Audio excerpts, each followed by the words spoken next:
मुनीफ फारूक साहब ने हमें ज्वाइन किया है, सीनियर तजज़ियाकार है। मुनीफ फारूक साहब, मैं अभी बात कर रहे थे कि जब पहला राउंड ख़त्म हुआ उसमें कुछ ऑप्टिमिस्टिक बातें भी थीं, लेकिन उसके बाद जिस किस्म के बयानात, फिर नाकाबंदी, फिर अपना हरमज़ का मामला, तो ये उसके बाद दोबारा बैठना यकीनी तौर पर पाकिस्तान की तो एक कामयाबी है। अभी बीइंग ऑप्टिमिस्टिक हम सोचें कि ये चीज़ें हो जाएंगी अगला एक राउंड या उससे अगले एक राउंड तक, क्योंकि 47 साल बाद बैठना और बैठ के कहना कि 2 घंटों में क्लियर हो जाए, ये पॉसिबिलिटी नहीं है। लेकिन ये एक अच्छी राह हम समझ सकते हैं कि जो दोबारा इस्लामाबाद में बैठक हो।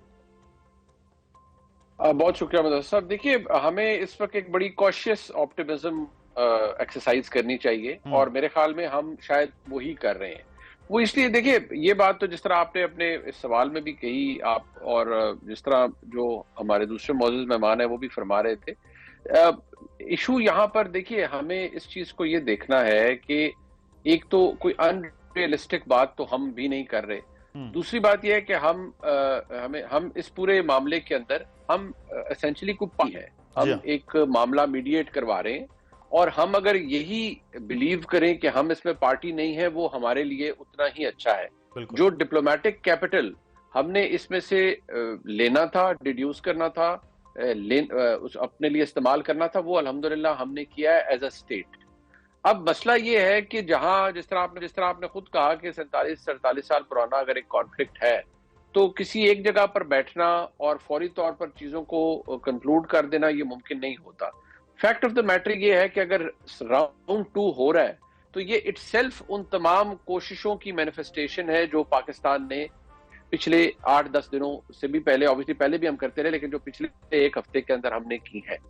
अब अग्रीमेंट होना, ऑब्वियसली ईरान की तरफ से भी एक वो ये होता है कि मसल फ्लेक्सिंग होती है, आप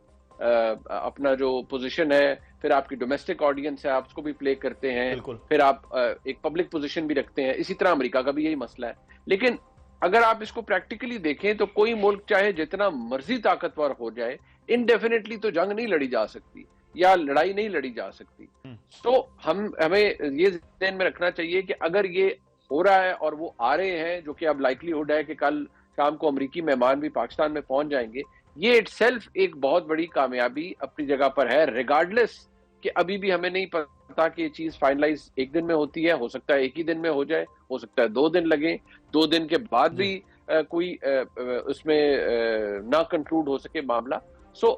हमारे लिए जो मैंने जितने भी लोगों से नेचुरली बात की, और हमारे जो I am talking about like some really important people जो इस पूरे मामले में इन्वॉल्व थे, तो उन्होंने कहा जी हमारा एजेंडा आइटम नंबर 1 एक है, सिर्फ वो है कि सीज फायर मेंटेन रहे, इंटैक्ट रहे। अगर ये मामला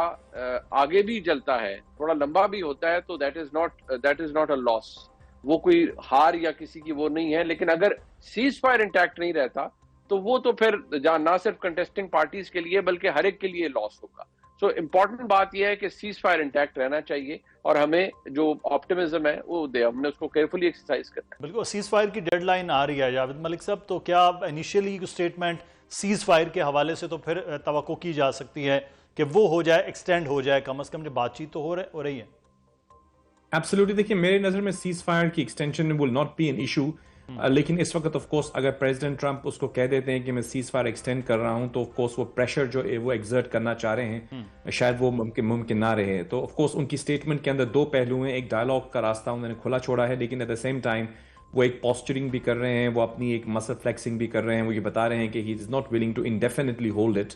तो मैं समझता हूं कि ईरान के लिए भी ज़रूरी है कि जैसे कि हम पहले भी आपसे बात कर चुके थे कि ईरान ऑब्वियसली एक हालत जंग में रहा है गुज़िश्ता शायद 50 साल से। तो अब अगर वो मज़ीद इसी तरह से हालत जंग में रहेगा तो ऑब्वियसली उसके भी इंटरेस्ट में नहीं है। आई थिंक जो भी खैर ख्वाह भी हैं ईरान के, वो उनको ही बावर कराने की कोशिश कर रहे हैं, और मैं समझता हूँ कि इवन हमारे फील्ड मार्शल साहब की गालिबन इस हवाले से फोकस रही होगी कि ईरान या तो परपेचुअली हालत जंग में रहे, हमेशा लड़ता रहे, और ऑफ कोर्स उसका जो लॉस है, बहरहाल जंग कभी भी किसी मसले का हल नहीं होती, जो उसका इकोनॉमिक लॉस होता है। उनकी लीडरशिप जो है वो टॉप लीडरशिप ऑलमोस्ट जो है वो दुनिया से जा चुकी है, अभी उनके सेकंड टियर या जो भी लीडरान बचे हैं तो ऑब्वियसली ईरान के लिए भी सोचना चाहिए उनको कि वो किस तरह से इस चीज़ में से बाहर आ सकते हैं। मैं देख रहा हूँ कुछ जगहों पे बात होती है, वो ये कहते हैं कि अमेरिका जो है वो कॉगमायर में है, उसको निकलना पड़ेगा। डेफिनेटली अमेरिका भी कॉगमायर में है, अमेरिका के लिए भी कोई आसान नहीं है कि वो इस सिचुएशन में जाए और ऑफकोर्स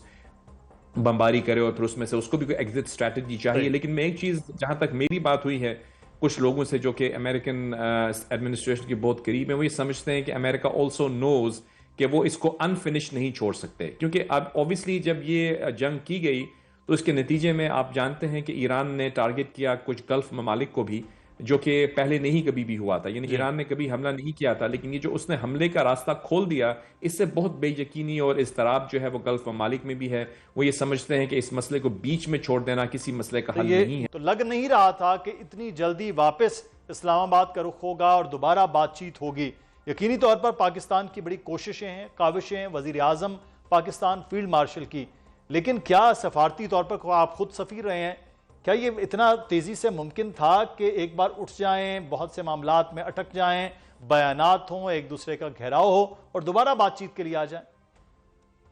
जी मुदस्सिर भाई, सबसे पहले आपको भी अस्सलाम वालेकुम, मुनीब साहब को, तमाम देखने वालों को। देखिए, आपको याद होगा हमारी बात हुई थी जब पहला दौर हो रहा था मुज़ाकरात का। कुछ लोग, कुछ दोस्त उस वक्त भी उसको कह रहे थे कि ये जो मुज़ाकरात हैं ये डेडलॉक का शिकार हो गए हैं। मैंने आपसे गुजारिश की थी कि सफारतकारी में ऐसा नहीं होता। मामलात जो हैं वो कुछ चीज़ें ऐसी होती हैं जो सामने होती हैं, कुछ पस पर्दा हो रही होती हैं। यानी डायलॉग का प्रोसेस हमेशा जारी रहता है और मैं समझता हूँ कि वो प्रोसेस जारी रहा। एक्चुअली मैं तो हर स्टेटमेंट, जब आपके सामने कोई स्टेटमेंट आती है, हम डोनाल्ड ट्रंप साहब की स्टेटमेंट पे भी बात करेंगे, लेकिन इवन उस वक्त जब जेडी वैंस जाते हुए उन्होंने जो स्टेटमेंट दी थी उसके अंदर भी कुछ ऑफ कोर्स उन्होंने कहा था कि we could not reach an agreement, लेकिन उसका जो एक और पहलू था जिस पे हमने गौर नहीं किया, उन्होंने कहा था we have made substantive progress. तो यानी मैं तो एक ऑप्टिमिस्ट हूँ, मैं समझता हूँ कि वो प्रोग्रेस हुई है। इस तरह से अगर आप ईरान के जो वजीर खारजा की उसके बाद आने वाली स्टेटमेंट थी, उसमें भी उन्होंने कहा था कि we were inches away from the Islamabad MOU। तो मैं समझता हूँ कि जेडी वैंस का इतनी दूर सफर करके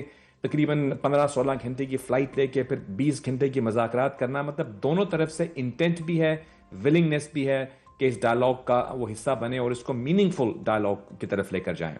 जो अभी सेकेंड राउंड ऑफ टॉक्स हो रही हैं उसके हवाले से जो स्टेटमेंट आई है डोनाल्ड ट्रंप साहब की, देखिए इसमें भी बहस, मेरा before I became an ambassador मेरा ताल्लुक मीडिया से भी था। तो दोनों सूरतों में जब हम इस स्टेटमेंट को पढ़ते हैं तो हम हमेशा उन स्टेटमेंट के अंदर से एक पहलू जो रेट्रिक होती है या ब्रवाडो होती है उसको हम डिस्टिंग्विश कर देते हैं और हम सिर्फ उस पहलू पे गौर करते हैं जो एक्चुअली मीनिंगफुल है, ऑपरेटिव है, या फिर उसको हम पॉलिसी स्टेटमेंट कह सकते हैं। इस पर्टिकुलर स्टेटमेंट में दोनों तरफ से, वो एक तरफ तो ये कह रहे हैं कि ऑफ कोर्स उसको आप धमकी कह सकते हैं, लेकिन उसके साथ साथ वो मुज़ाकरात की जो विंडो ऑफ अपॉर्चुनिटी है उसको बंद नहीं कर रहे। तो मैं समझता हूं कि ये मुज़ाकरात का अमल जो है, ये उसका दूसरा राउंड काफ़ी हद तक जो है वो मीनिंगफुल हो सकता है। इसमें 2 या 3 ऐसे पहलू हैं मेरी नज़र में, जो मेरी बात हुई है कुछ दोस्तों से वाशिंगटन में भी और मुख्तलिफ इलाकों में जो इस प्रोसेस को बहुत करीब से देख रहे हैं, वो ये समझते हैं कि न्यूक्लियर का इशू जो है, एक वो पॉइंट अभी तक ज़ेर बहस है। उसके हवाले से मुख्तलिफ प्रपोजल्स जो हैं वो रखी गई हैं। हमारे फील्ड मार्शल साहब, जो कि obviously we all admired him as a military general,